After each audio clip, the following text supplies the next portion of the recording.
नमस्कार। आज हम बात करने वाले हैं ऑपरेशन सिंदूर पर। हाँ बिल्कुल, हमारे पास कुछ जानकारी है। ऑपरेशन सिंदूर भारत की नई सुरक्षा नीति नाम की किताब के कुछ हिस्सों से और कुछ न्यूज़ आर्टिकल्स भी हैं। सही। तो आज का हमारा मकसद है कि इस ऑपरेशन के जो मुख्य पहलू हैं उन्हें समझें, और ये भी कि भारत की जो सुरक्षा रणनीति है उसमें क्या बदलाव आया है इससे। हाँ बिल्कुल, मतलब हम देखेंगे कि ये हमले कहाँ हुए, क्यों हुए, क्या टेक्नोलॉजी इस्तेमाल हुई और सबसे ज़रूरी इसका असर क्या रहा और इसके पीछे का बड़ा मैसेज क्या था। सही। तो शुरू करते हैं कि हमले हुए कहाँ कहाँ। दायरा तो काफी बड़ा लग रहा है, 9 ठिकाने है ना। हाँ, पाकिस्तान और पीओके में। हाँ, 9 आतंकी ठिकाने। पाकिस्तान के पंजाब में 4 जगह थीं, भावलपुर, मुरीद के, शकरगढ़ और सियालकोट के पास एक, और फिर 5 ठिकाने पीओके में थे। अच्छा। और यहाँ फोकस बिल्कुल साफ था, सिर्फ टेररिस्ट इंफ्रास्ट्रक्चर जैसे एलईडी, जेएम, टीआरएफ, इनसे जुड़े हुए कैंप्स। कोशिश ये थी कि पाकिस्तानी मिलिट्री ठिकानों को ना छेड़ा जाए ताकि तनाव एकदम से बढ़ ना जाए। समझ गया। और जो तकनीक इस्तेमाल हुई वो भी काफी एडवांस लगती है। मिसाइलें, लॉइटरिंग म्यूनिशन। ये क्या चीजें हैं लॉइटरिंग म्यूनिशन? हाँ, ये दिलचस्प है। लॉइटरिंग म्यूनिशन को कामिकाजी ड्रोन भी कह सकते हैं। ये ऐसे ड्रोन होते हैं जो टारगेट के ऊपर काफी देर मंडराते रहते हैं, इंतजार करते हैं और फिर सही वक्त पर हमला करते हैं। अच्छा, यानी एक तरह से इंतजार करने वाले ड्रोन। बिल्कुल, और इनके साथ हवा से लॉन्च होने वाली मिसाइलें, आकाश सिस्टम, ब्रह्मोस, मतलब कई तरह की चीजों का मिक्स था। और इसमें स्वदेशी तकनीक पर काफी जोर था, है ना? हाँ, ये बहुत महत्वपूर्ण बात है।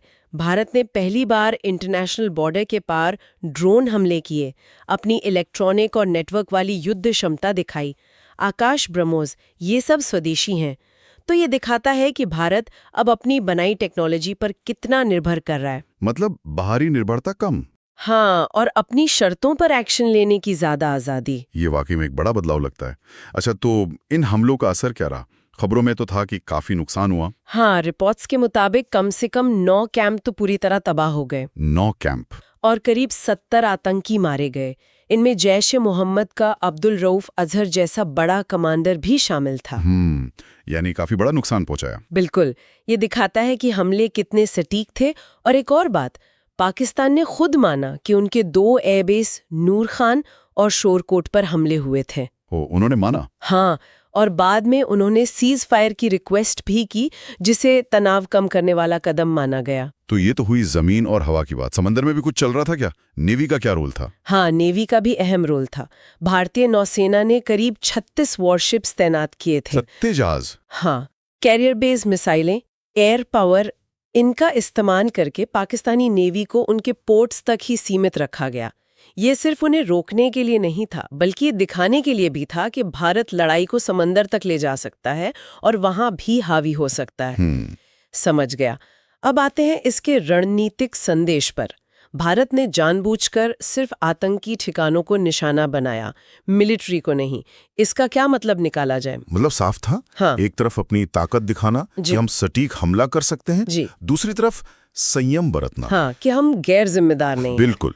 संदेश ये था कि हम जवाब दे सकते हैं और देंगे, लेकिन हम बेवजह मामले को बढ़ाना नहीं चाहते। स्ट्रेटेजिक संयम जाके बोले। और इस ऑपरेशन का नाम सिंदूर, जी, ये थोड़ा अलग है ना? जी।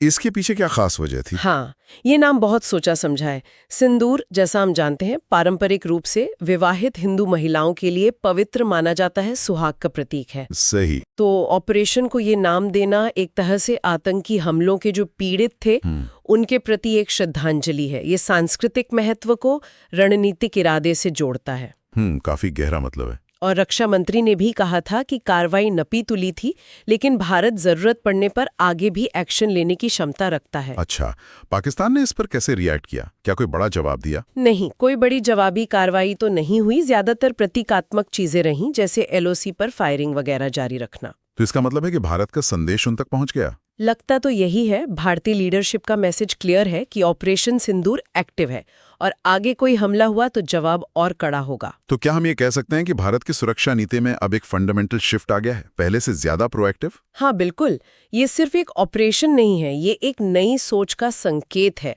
भारत अब शायद सिर्फ जवाब देने का इंतजार नहीं करेगा। मतलब पहले रिटेलिएशन होता था, अब प्रो एक्शन। कुछ हद तक वैसा ही।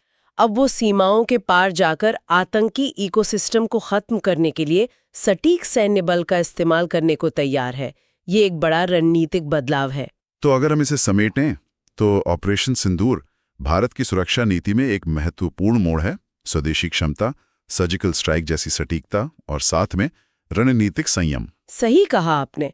ये एक साफ संकेत है कि सीमा पार आतंकवाद का जवाब अब निर्णायक और उसी स्तर का होगा। बिल्कुल। तो चलिए श्रोताओं के लिए एक सवाल छोड़ जाते हैं सोचने के लिए। भारत का ये जो बदला हुआ रुख है कि वो अब सिर्फ रिएक्ट नहीं करेगा बल्कि एक्टिवली सीमा पार हस्तक्षेप करेगा, इसका इस पूरे क्षेत्र की स्थिरता और दक्षिण एशिया में जो शक्ति संतुलन है उस पर लंबे समय में क्या असर हो सकता है? हाँ, ये सोचने वाली बात